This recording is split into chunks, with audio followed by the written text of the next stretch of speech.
봉주야트스. 오늘 수업은요 서정주의 자아상인데요.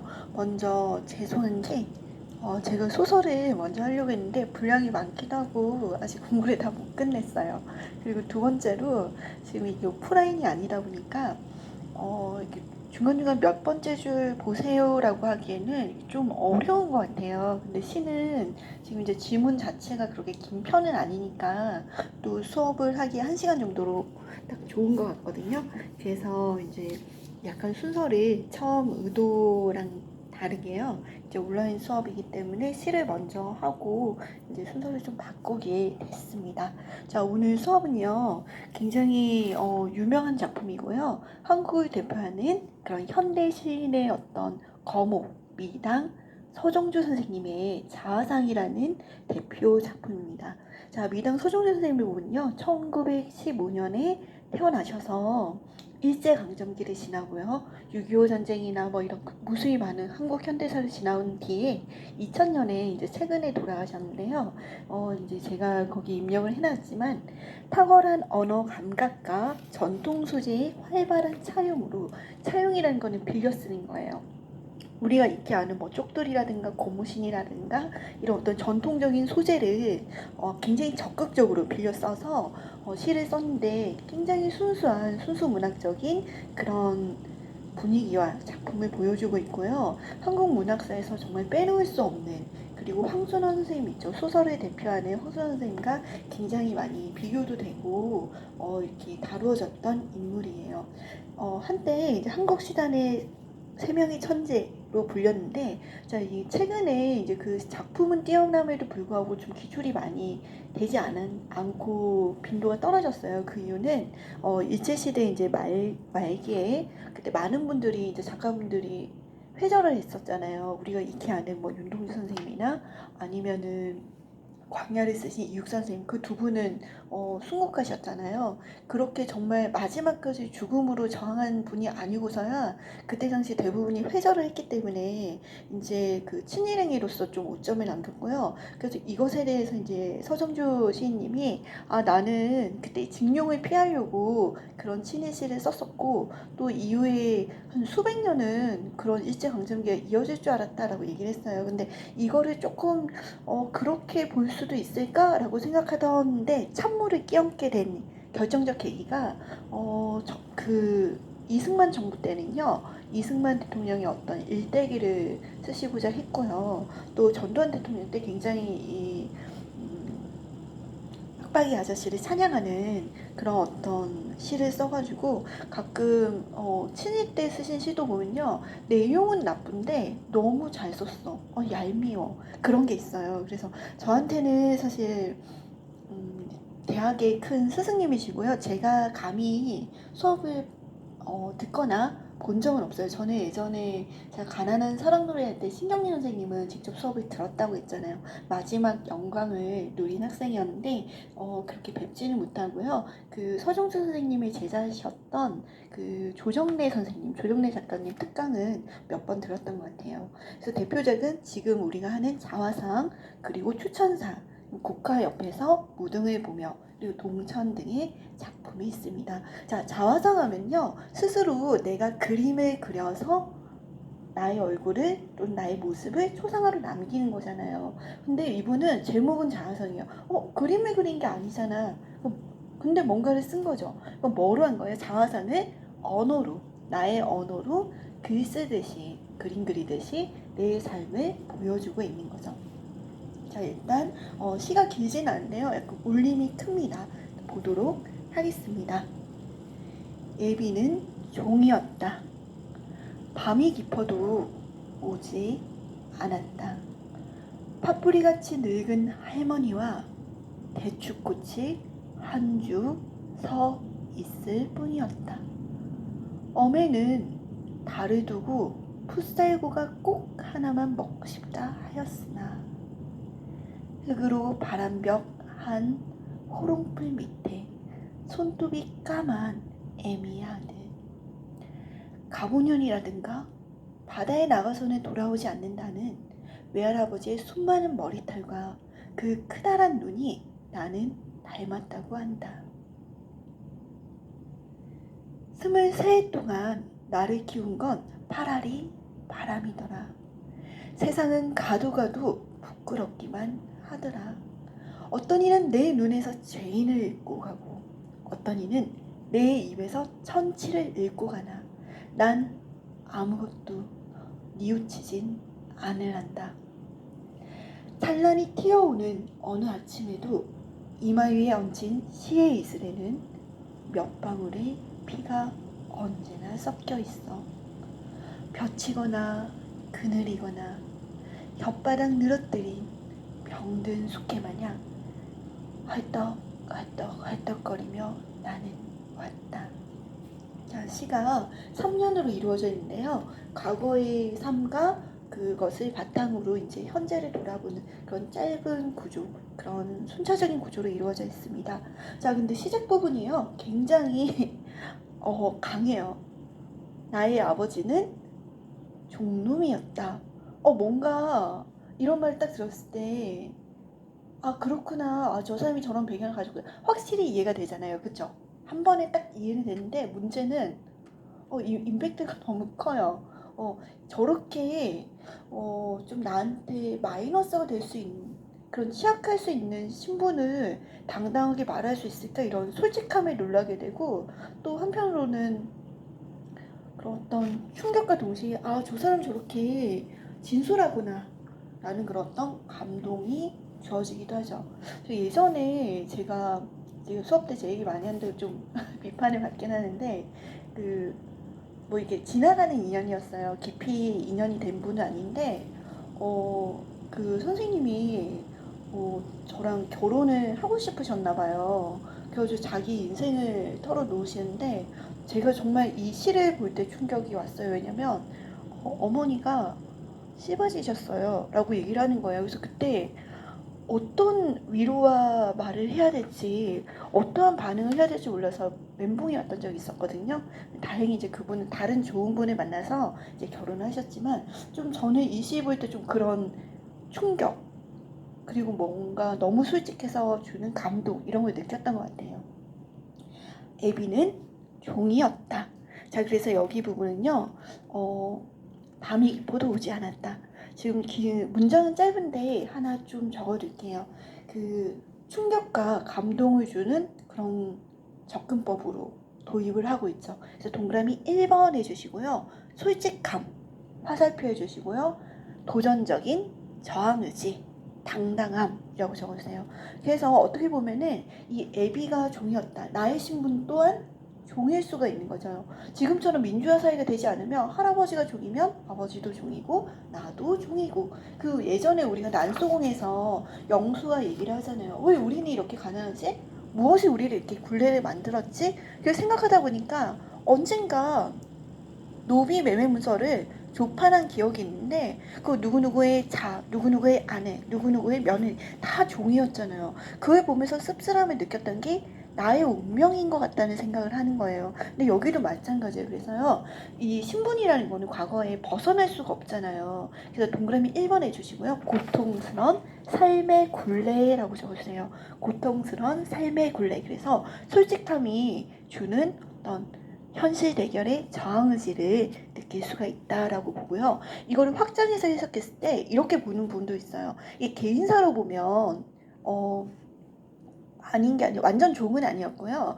그 서정주 시인님의 아버님이 그 제1대 부통령을 역임하신 이승만 정권 때 김성수 부통령님의 마름이었어요. 그 김유정 소설에 보면 점순이 나오고 점순이 아버지 마름 나오잖아요. 소장농을 막 부려먹는 마름이 나오는데 사실은 그 서정주 시인님의 아버지는 종은 아니고 마름이었는데 그 김성수 부통령님의 집안에 어떤 신분이 낮은 사람은 맞았죠. 그래서 이제 그런 실제로 그런 종으로 보는 경우도 있고요. 삶의 굴레, 삶의 신분으로 보기도 하고 두 번째는 이 일제강점기 우리 국민 모두가 종이라는 거죠. 일제 그런 어떤 일본 순사 또는 어떤 그 군부 세력에 의해서 종처럼 또는 사람보다도 못한 동물보다도 못한 치욕스러운 삶을 살았기 때문에 만국민의 노예는 종이나 마찬가지다라고 해서 어떤 표면적인 의미는요 나의 고통스러운 삶 삶의 신분을 의미하고요. 두 번째 의미는 확장되었을 때 만국민의 노예, 일제강점기 우리 국민을 보여준다라고 보기도 합니다. 자, 밤이 깊어도 아버지는 오지 않았다. 자, 그러면 아버지가 죽어서 안 왔을 수도 있을 것 같고요. 근데 제 생각엔 이 문맥으로 보면요. 아버지가 종이었기 때문에 밤늦도록 일을 한다고, 일을 끝내지 못하고 불임을 당한다고 일하느라 막노동을 하느라 오지 못했다. 그냥 아버지의 부재 정도로 보여져요. 그리고 또 다른 의미로 보면 아버지가 그냥 종이어서가 아니라 그냥 아버지의 신분은 종이었고 어딘가에 따로 사셔서 오지 못한 것도 되겠죠. 근데 이제 첫 번째 문장이 굉장히 중요합니다. 애비는 종이었다. 파뿌리같이 늙은 할머니와 대추꽃이 한 주 서 있을 뿐이었다. 자, 파뿌리같이 늙은 할머니, 그 대추꽃 한 주는요 그루주거든요. 한 그루가 있었던 거예요. 뭔가 할머니, 파뿌리, 대추꽃은 좀 음산하고 이렇게 파리하게 마른 세약한 그런 이미지가 되죠. 그런 환경에서 살아가고 있는데요. 엄에는 산딸을 두고, 여기 앞에 이제 생략된 말이죠. 산딸이라고 하면 출산하는 달을 두고, 아마 이제 이 화자인 나를 낳기 전인지 내 형제를 낳기 전인지는 모르지만 산딸을 두고 이제 임산부다 보니까 풋살구가 꼭 하나 먹고 싶다고 하였으나 점점점점점 먹지 못하였다. 그만큼 가난하였다라고 보면 되겠죠. 흙으로 바람벽을 한 호롱불 밑에 손톱이 까만 애미의 아들. 자, 지금 화자는 나잖아요. 근데 나라고 하지 않고요. 어미의 아들. 자, 이 부분 동그라미 하나 해주시고요. 자, 화자가 자기 자신을요 3인칭 객관화를 해서 보여주고 있습니다. 그래서 3인칭 객관화라고 해주시고요. 가난에 찌들어 있는 나의 모습을 약간 영수가 떠올라요. 난소공의 영수가 떠오르는데, 나는 너무 찢어지게 가난한 집의 아들이기 때문에 아무리 발버둥을 쳐도 내 손톱은 까만 흙이 겹겹이 쌓이고 박히는 그런, 바뀔 수 없는 가난, 그리고 벗어날 수 없는 종이라는 신분 속에 살고 있어라고 절망하는 그런 느낌이 좀 들죠. 근데 그거를 최대한 객관적으로 바라보고 있는 것 같아요. 가보년이라고 했든가 바다에 나가서는 돌아오지 않는다는 외할아버지의 수치 많은 머리털과 그 크다란 눈이 나는 닮았다 한다. 자, 여기서 가보년 하면요 1894년을 의미하고요. 동학 농민운동이 일어났던 시점입니다. 이때 굉장히 많은 그런 어떤 농민들이 부조리한 현실에 한거에서 우리도 이런 불평등한 세상이 아니라 모두가 인내천, 사람이 하늘이 모두가 평등한 세상으로 가야겠다라고 해서 이렇게 걸기를 했고요. 처음에는 꽤 승승장구하는 듯 했으나 어디서 막혔어요? 공주 우금치에서 이제 끝을 보고 말았죠. 근데 이 서정주 시인님은요 전북 고창이 고향이세요. 그래서 아마 그때 이제 실제로 외할아버지가 글을 쓸 수도 있고요. 시에서는 꼭 사실을 쓸 필요는 없거든요. 그래서 이것이 이제 진짜 사실이냐 아니냐 그건 중요하지 않고 이 시적 화자의 외할아버지가 동학 농민운동에 참여했던 그런 의로운 인물이라는 것, 또는 부정적인 현실에 항거하는 저항적인 인물이었다는 것을 추측할 수가 있습니다. 자, 근데 할아버지가요 바다에 나가서 돌아오지 않았대요. 뭐 할아버지가 어부였나? 그 고창 위에 뭐 부안이라든가 줄포 이런 데가 있잖아요. 그래서 어부여서 그럴 수도 있어요. 그러니까 문맥적 의미 그대로 표면적으로 바다로 해석할 수도 있고요. 근데 두 번째 의미, 확장적 의미로 우리가 이면적 의미로 봐야 될 것 같은데, 여기서 바다는 어떤 세상을 의미하는 게 아닐까라고 보여집니다. 그래서 동학농민운동 때 세상이라는 그런 어떤 큰 세상이라는 바다에 나갔는데 돌아오지 않았죠. 광군들에게 죽임을 당한 거예요. 그래서 나는 할아버지의 눈이 닮았다 이 말은 바꿔 말하면 나는 의로운 정신, 외할아버지의 의로운 정신을 이어받았다. 부정적인 현실에 저항하는 항거 의지를 물려받았다라고 볼 수가 있겠습니다. 자, 그래서 1년에서는요 찢어지게 가난한 과거, 아버지는 있는지 없는지 모르지만 거의 집에 잠만 자고 가시는지 어쨌든 부재하시고 어머니와 할머니와 이렇게 가난하게 찢어지기 어려웠던 그런 가난했던 시절을 보여주고 있고요. 자, 2연에 또 이어져 보겠습니다. 23일 동안 나를 키운 건 파라리 바람이더라. 너무 멋있죠? 이 부분 때문에 이 시는 정말 앞에 큰 충격을 주고요. 이연의 첫 번째 문장에서 또 사람을 감동으로 이렇게 무너내리게 하는데 뜻이 무엇인지 명확하게는 몰라요. 근데 이 얘기를 들었을 때 왠지 멋있고 뭔가 대단하고 이거 뭐지? 이렇게 감동받는 게 있어요. 23인 거 보니까 이 시적 화자는 몇 살이에요? 23살. 아니 이렇게 23살 이렇게 노인네 같은 말투를 쓸 수 있다고 놀랍죠. 내가 살아온 거는 파라는 80%예요. 80%가 바람이더라. 자, 이 부분도요. 빨간 펜을 밑줄 그어주시고요. 1년의 첫 번째 문장처럼 굉장히 중요한 문장입니다. 자, 바람 동그라미 해주시고요. 대부분의 문학작품에서 바람은 역풍으로 나타나잖아요. 소나게 오는 바람이 아니라 막 내가 나가고자 하는 길을 막 꺾는 나에게 막 찬바람을 일으키는 그런 존재로 나와서 첫 번째는 대부분 알고 있듯이 시련, 역경, 고난을 의미하고요. 자, 두 번째 바람 바람 뭐 이런 옛날에 그 CF 노래가 있었는데 유랑하는 삶, 방랑하는 삶 또는 방황하는 뭐 청소년 이런 식으로 이렇게 뭔가 떠도는 그런 의미가 들죠. 근데 떠도는 삶이라는 건요 여유롭게 살 수가 없어요. 거의 유목민들 보면 짐이 단촐하잖아요. 왜냐면 최소한의 생활도구, 가재도구만을 갖고 움직여야 되는데 그렇다면 유랑의 삶은 바꿔 말하면 돌아다니는 삶을 의미하기도 하지만요. 가난한 삶, 빈곤을 의미하기도 하고요. 또는 살다 보면 여기저기 떠돌아다니다 보면 무시당하고 괴롭힘을 당해요. 그래서 굴욕과 고난의 삶으로 보기도 합니다. 자, 그리고 세 번째는요. 이건 확장적인 의미인데 우리가 바람을 타고 가면 굉장히 멀리 갈 수가 있잖아요. 그렇듯이 낯선 세계 또는 어떤 동경하는 곳, 호기심이 있는 곳 이런 것을 상징하기도 합니다. 근데 지금 이 시에서는 세 가지 의미가 있겠지만 첫 번째 시련과 역경 그리고 유랑의 삶으로 봐주시면 좋을 것 같습니다. 그럼 나는 어떻게 살았다? 방랑자로 살았고요. 유랑하며 살았고 사람들한테 무시당하고 천대받으면서 여기저기 꿋꿋하게 살아왔어요. 세상은 가도 부끄럽기만 하더라. 왜 나는 부끄럽죠?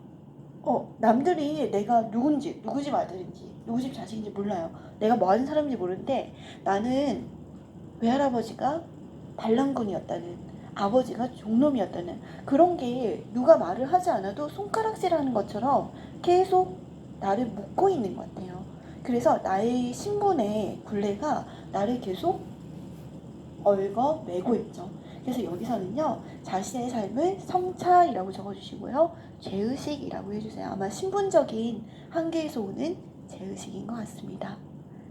그리하여 어떤 이는 내 눈에서 죄인을 잃고 가고 야, 너 반란군이었던 그 외할아버지 손주 맞지? 너도 좀 그런 놈이겠구나. 반항적이고 그 현실에 대해서 저항적인 그런 어떤 고분고분한 놈은 아니겠구나. 이렇게 보기도 하고요. 또 어떤 사람은요. 내 입에서 천치를 읽고 가고 천치는 저도 학교 다닐 때 백치하다라고 좀 불린 적도 있는데 좀 말을 못하는 또는 이렇게 좀 버벅거리는 그런 친구들, 좀 모자란 친구들을 의미하는 건데 좀 안 좋은 표현이죠. 근데 왜 또 누구는 천치로 봐요? 아버지가 종놈인데 뭐 학교 교육은 배웠겠어? 공부는 했겠어? 배운 거 없는 놈, 종놈 뭐 이런 식으로 무시를 한다는 거죠.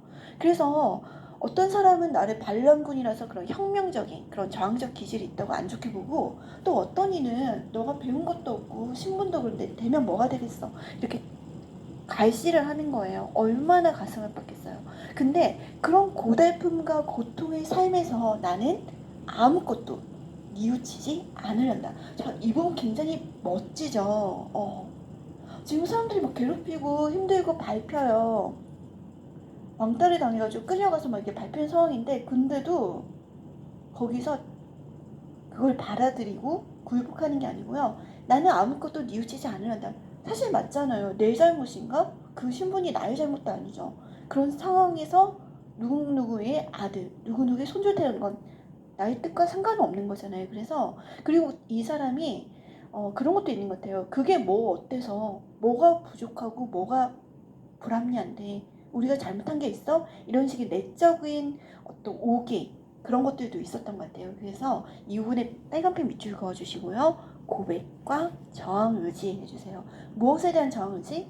억압하는 현실, 굴욕적인 과거에 절대 녹록하게 당하지 않겠다라는 그런 모습을 보여주고 있습니다.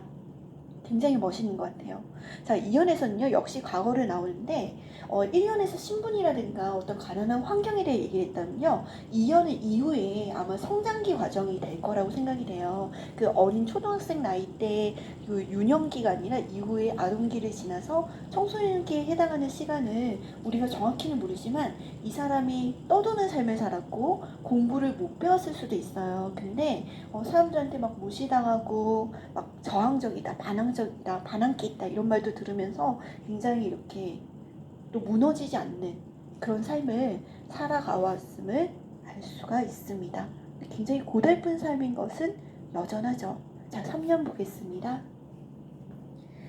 찬란히 튀어오는 어느 아침에도 이마에 얹힌 시의 이슬에는 몇 방울의 피가 언제나 섞여 있어.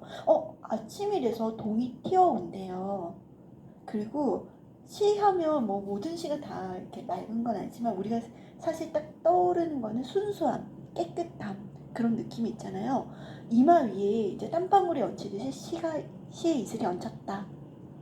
아침에 동토록 뭔가 순수하게 뭐 공부를 하든 책을 읽든 무언가를 했을 그런 것일 수도 있고요. 어떤 열매 같은 또는 순결한 그런 삶이 지금 주어진 것 같아요. 그래서 아침 시의 있을 동그라미 해주시고요. 앞에 나왔던 그 밤과 대조적인 의미죠. 앞에 과거의 밤 바람은 좀 부정적인 그런 그때는 현실이었죠. 지금 과거지만 부정적인 상황이었다면 지금 나에게 오는 아침의 시의 이슬은 굉장히 순수하고 열정적이고 순결한 그런 시간들이에요. 그런 것들이 오는데 그게 마냥 그냥 깨끗하고 순수하고 좋은 희망적인 게 아니라 무엇이 있냐면 몇 방울의 피가 언제나 섞여 있어. 자, 몇 방울의 피 동그라미 해주시고요. 피 흘리도록 노력한다라는 말을 하잖아요. 노력의 의미가 되고요. 피를 낼 정도로 고통을 받으면서 이 좋은 희망 또는 좋은 아침을 얻기 위해서 노력을 했겠죠. 그래서 희생, 심표하고요. 고통, 심표하고요. 노력 해주세요. 자, 그러면 지금 1년에서 오던 고달픔, 고통의 상황은요. 3년에 오게 되면은 전환이 됩니다. 어떤 시상이 전개가 바뀌게 되죠. 그런데 여기서 끝나지가 않아요. 약간 가슴 아프면서도 뭔가 뭉클하게 끝납니다. 어떻게 나아가냐면요. 햇볕이 든 뜨거운 여름 볕이거나 시원한 그늘이거나 나는 혓바닥을 늘어뜨린 병든 숙회 마냥 이렇게 헐떡거리며 나는 왔다. 뭔가 이미지가 확 밝은 건 아니에요. 아침처럼.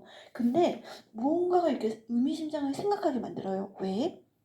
자, 헐떡거리고 있어요. 누가? 무엇이? 걔가 그러니까 숙대죠. 숙대는 좀 덩치가 클 거 아니에요. 근데 이 숙대가 막 힘이 세고 막 여기저기 돌아다니는 그런 왕성한 숙대가 아니라 병이 들어가지고 아파요. 근데 돌봐줄 사람도 없어요. 그래서 이렇게 헐떡거리면서 계속 지금 있어요. 근데 햇빛이 있는 곳이나 그늘진 곳이나 혓바닥을 늘어뜨릴 대로 늘어뜨리면서도 버텨 있는 거예요. 자, 이 병든 숙회가요. 굉장히 중요한 상징인데요. 동그라미 해주시고요. 자, 첫 번째는 고통스러운 삶이라고 적어주세요. 자, 내 삶이 너무나 지금까지 지금 23일밖에 안 살아왔는데도 너무너무나 고통스러웠어. 그래서 이게 병이 들었다는 거는 곧 죽음에 이르는 거잖아요. 하지만 죽을 건 아니죠. 죽음에 가고 있는 떨어지는 과정, 쇠락해 가는 과정입니다. 그래서 나의 삶을 돌아보니까 너무너무 고통스럽고 너무너무 아팠어. 그런 삶을 해고하는 거예요. 그래서 나는 병든 숙회 같은 인생을 살았구나라고 보는 거고, 자, 두 번째는요. 근데 지금 이 숙회는 당장 죽지 않아요. 남들 볼 땐 아니 저렇게 고통스럽게 혀를 늘어뜨리고 숨 쉬는데 차라리 죽는 게 낫지 않아? 라고 싶지만 살아있는 거예요. 그렇게 버티는 거예요. 그래서 아주 끈질긴 강인한 생명력을 의미합니다. 자, 고통스러운 삶이 지난날에 대한 회고였다면요. 끈질기고 강인한 생명력은 지금 현재이기도 하고요. 앞으로 미래에 대한 욕망이기도 하죠. 나는 남들이 아무리 고차스럽고 힘들겠다, 고통스럽겠다, 딱히 해도 과일시해도 거기에 굴하지 않고 강인한 생명력으로 버틸 것이다. 생존해 갈 것이다 라고 봅니다. 그래서 이것이 지금 현재의 시적 화자기도 하고요. 또는 만약 확장적인 의미를 본다면 지금 우리나라 그 일제강점기에 노예처럼 살아갔던 사람들이 너무나 고통스러운 삶 속에 살아가지만 결국 버텨낼 것이다. 우리는 쉽게 무너지지 않을 것이다 라는 것을 보여주죠. 그래서 이 시는요, 지금 그 미당 서정주에 대한 그 설명 제가 적어놓은 거 보면 탁월한 언어 감각과 전통 소재의 활발한 차용 이렇게 돼 있잖아요. 그 우리가 전통이라 생각하는 거 뭐 종이라든가 뭐 호롱불 또는 뭐가 있을까요?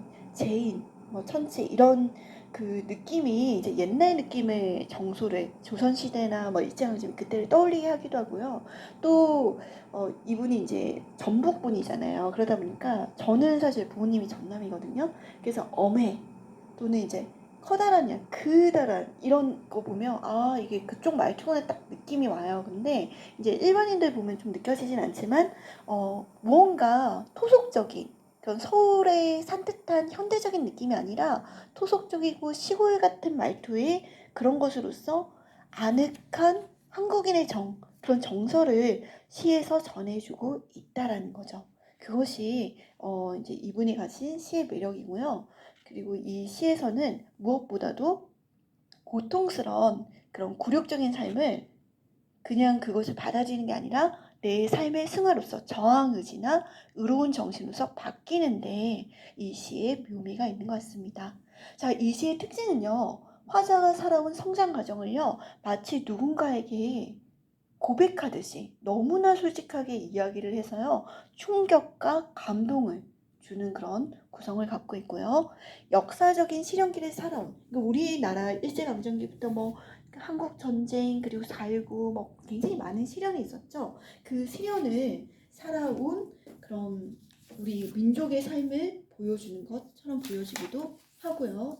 그리고 지금 이제 제 프린터에 지금 없는데 지금 여러분들 거에 이제 드린 거 보면 토속적인 삶의 모습과 실존적인 몸부림 이렇게 되어 있어요. 근데 실존적이라는 거는 나는 누구인가, 나는 어디로 가는가 이런 것에 대한 근원적인 성찰이 들어가 있다라고 보여진다라고 보시면 됩니다. 자, 이 시의 성격은요, 이제 과거를 해상하니까요, 회고적이고 나의 이야기를 다루고 있어요. 그래서 자전적인데 또 하나 특기할 만한 거는 서사적이에요. 서사적이라는 거는 내러티브가 있다. 어떤 이야기가 이 짧은 시간에 시라고 하기는 너무나 많은 한 사람의 인생이 담겨져 있다는 거죠. 그래서 가보년에 그 외할아버지는 동학혁명군으로 산하하셨고요. 아버지는 종이었는데 일을 하다가 돌아오지 않는지 어쨌든 죽어라 일하는 가난한 삶을 사셨고, 자, 현재 나는 그 가난을 벗어나서 그런 어떤 혁명군의 후예라는 손가락질을 피해서 바람처럼 흘러다니면서 살아왔지만 사람들은 죄인이나 천치로 나를 여전히 신분의 굴레를 두른 채로 나를 보는 것 같아요. 그럼에도 불구하고 나는 부끄러운 세상에서 쉽게 뉘우치지 않겠다. 어떻게든 나는 병든 숙회처럼 헐떡거리더라도 시의 이슬을 맺어내며 살아가겠다라고 해서 그런 봉건적이고 부정적인 과거 조선시대 또는 일제강점기의 삶을요. 고통과 방랑하는 현실로 지나오면서 그런 어떤 순결한 삶, 그런 어떤 희망으로 그것이 환한 희망으로 드러나진 않지만 승화시키고 있어요. 그래서 이 시가 굉장히 매력적인 그런 모습을 지니고 있는 것 같습니다.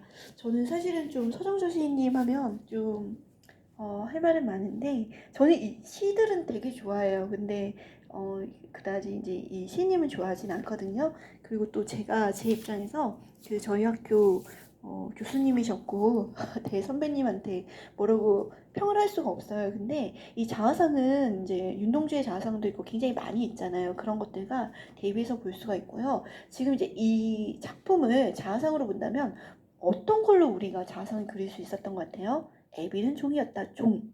파랄이 바람이었다. 바람. 또는 부끄럽기만 하더라. 그런 어떤 죄의식, 부끄러움, 그리고 시의 이슬, 몇 방울의 피, 병든 숙회 이런 모습을 통해서 이 단어만 떠올려도 아, 이 자화상이 이 시인의 삶은 어떠했구나. 종의 아들인 신분의 농악 혁명군의 그런 손주였다는 그런 어떤 제약을 받으면서도 바람처럼 떠다니며 또는 고통받으며 살았지만 시의 이슬을 낳는 시인이 되었고, 그리고 병든 숙회처럼 그 삶은 호락호락 만만하진 않았지만 또 삶의 희망과 삶에 대한 어떤 열정, 그런 생명력을 포기하진 않은 분이구나. 또는 이제 그게 서정수 시인님이 될 수도 있고요. 시인이 아니라 그 시에서 나타나는 화자가 될 수도 있는 것 같아요. 그렇게 보아주시면 뭔가 뭉클한 감동을 받을 수가 있는 것 같습니다. 자, 오늘 수업은 여기까지 하겠습니다. 감사합니다. Merci. Au revoir.